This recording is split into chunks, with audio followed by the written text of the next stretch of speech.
આજે ભરૂચ જિલ્લા કલેક્ટર કચેરી ખાતે આમ આદમી પાર્ટીના નેતાઓ દ્વારા ધારાસભ્ય ચૈતર વસાવા સહિત આપ નેતા પિયુષ પટેલ, સર્જન વસાવા જેવા નેતાઓને જેલમાં નાખવામાં આવ્યા છે તેને લઈને ભારે વિરોધ નોંધાવ્યો, પ્લેકાર્ડ દર્શાવ્યો અને પોલીસે જ્યારે તેમને જતા અટકાવ્યા તો રામધૂન બોલાવી। શું મામલો છે વિગતે વાત કરીએ। વૈષ્ણવજન તો તેને કહીએ જે પીડ પરાઈ જાનાને રે। દર્શક મિત્રો, નવજીવન ન્યૂઝમાં આપનું સ્વાગત છે। હું છું ફૈઝાન। આજથી થોડાક દિવસ પહેલાં ભરૂચની એક ખાનગી કંપનીમાં બોઇલર બ્લાસ્ટ થયો હતો અને આમાં એક શ્રમિકનું મોત નીપજ્યું હતું। શ્રમિકે આમ આદમી પાર્ટીના નેતાઓની મદદ માંગી હતી ત્યારે ધારાસભ્ય ચૈતર વસાવા, પિયુષ પટેલ, સર્જન વસાવા સહિતના નેતાઓ ત્યાં પહોંચ્યા હતા અને રોશન વસાવા નામના યુવક સાથે ધારાસભ્ય ચૈતર વસાવાની છૂટા હાથની મારામારી થઈ હતી।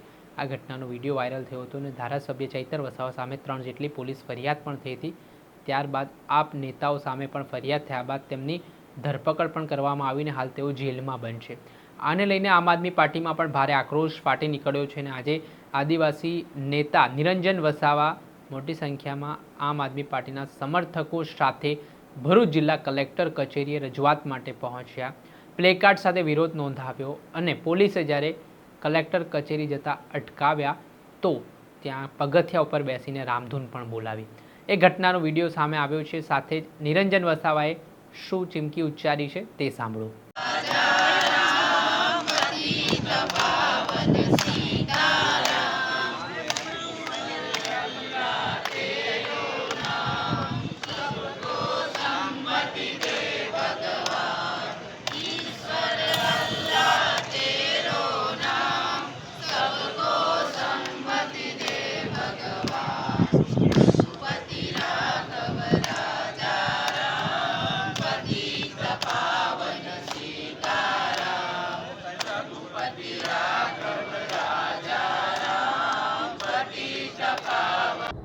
અમારા ડેડિયાપાડાના ધારાસભ્ય શ્રી ચૈતરભાઈ વસાવા હોય કે ભરૂચ જિલ્લાના પ્રમુખ શ્રી પિયુષભાઈ પટેલ, રજનીભાઈ વસાવા તેમજ સર્જનભાઈ અને અન્ય 14 થી 15 જેટલા લોકો પર આ ભરૂચ પોલીસ દ્વારા ખોટી એફઆઈઆર કરવામાં આવી છે। મેટ્રોપોલિટન કંપનીમાં જે ઘટના થઈ હતી અને એ ઘટનાના ભાગરૂપે 7-8 દિવસ સુધી કોઈ પણ ભારતીય જનતા પાર્ટીના ના તો ત્યાં સાંસદ હતા, ના તો ત્યાં ધારાસભ્ય હતા। જે જીઆઈડીસીમાં જે મેટ્રોપોલિટન કંપની છે ત્યાં જે બોઇલર ફાટવાથી જે અકસ્માત થયો એમાં લોકો મૃત્યુ પામ્યા અને જે લોકો દાઝી ગયા હતા એ લોકોને કોઈ પણ જાતનું સુરત હોસ્પિટલમાં પણ કોઈ ટ્રીટમેન્ટ આપવામાં નથી આવતી। જે કામદારોના જે પરિવારોએ ચૈતરભાઈ વસાવાને રજૂઆત કરી અને 7-8 દિવસ બાદ એ ત્યાં જાય છે ત્યારે રોશન વસાવા નામના વ્યક્તિ અને ભરૂચ પોલીસ અને જે કંપની છે એ કંપનીઓ દ્વારા 3 એફઆઈઆરો કરવામાં આવી। રોશનભાઈ વ્યક્તિ એક સામાન્ય વ્યક્તિ છે અને અંદર ગેટની અંદર પ્રવેશ કોણે આપી, પહેલા તો તે પ્રશ્ન છે। અને બોઇલર ફાટ્યું, આટલું મોટી ઘટના બની તો એ કંપની પર આજ દિન સુધી ભરૂચ પોલીસે કેમ એક્શન નથી લીધી, કેમ એફઆઈઆર નથી કરી? ચૈતરભાઈ એ ન્યાય અપાવવા માટે ત્યાં ગયા હતા પણ ચૈતરભાઈને વ્યક્તિગત ટાર્ગેટ કરી, એમની ટીમને વ્યક્તિગત ટાર્ગેટ કરી અમારો અવાજ દબાવવાનો પ્રયત્ન કરે છે, અમને ડરાવવા ધમકાવવામાં આવે છે, અમને ટાર્ગેટ કરવામાં આવે છે। એના લીધે જ આ ભરૂચમાં જે જીઆઈડીસીમાં જે ઘટના બની છે એમાં 3 એફઆઈઆરો થઈ છે। આ લોકો એકદમ નિર્દોષ છે। કેમ રોશન વસાવા પર હજુ સુધી એફઆઈઆર નથી થતી, કેમ કંપની પર એફઆઈઆર નથી થતી? એટલે આ ભાજપ દ્વારા આ એક ષડયંત્ર બનાવી અને આ આખું એ કરેલું છે।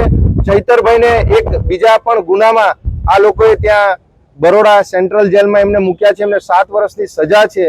એટલે અમારે તો તમામ જનતાને પણ કહેવું છે કે હવે આપણે બધાએ જાગવાની જરૂર છે। ચૈતરભાઈ જેવા જે વ્યક્તિઓ અને જે આ પિયુષભાઈ જેવા એ સમાજમાં અને દરેક વિસ્તારોમાં ખૂબ ઓછા લોકો છે।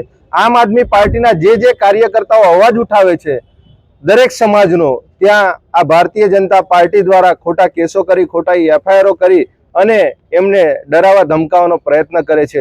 એ જ બાબતે અમે આજ રોજ ભરૂચ જિલ્લા અને નર્મદાના તમામ આગેવાનશ્રીઓ આજે કલેક્ટર સાહેબ શ્રીને આવેદનપત્ર આપવામાં આવ્યા છે।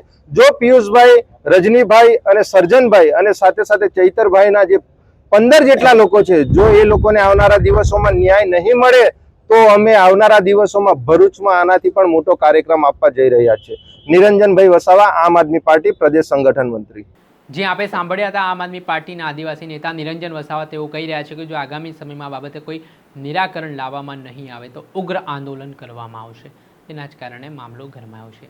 દર્શક મિત્રો, આવા જ વિડીયો જોવા માટે નવજીવન ન્યૂઝ જોતા રહો, લાઇક કરો અને વધુમાં વધુ શેર કરો.